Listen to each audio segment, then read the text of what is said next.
মা বলেছেন সাতভূমি মনের স্থান। যখন সংসারে মন থাকে তখন লিঙ্গ গুচ্ছ নাভি মনের বাসস্থান।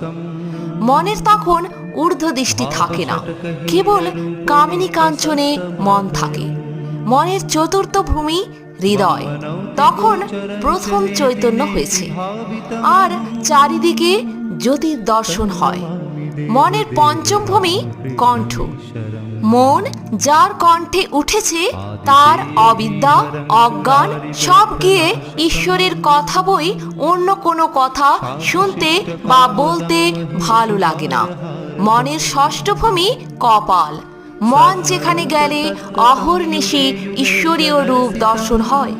শিরোদেশ সপ্তম ভূমি, সেখানে মন গেলে সমাধি হয় ও ব্রহ্মজ্ঞানের প্রত্যক্ষ দর্শন হয়। কিন্তু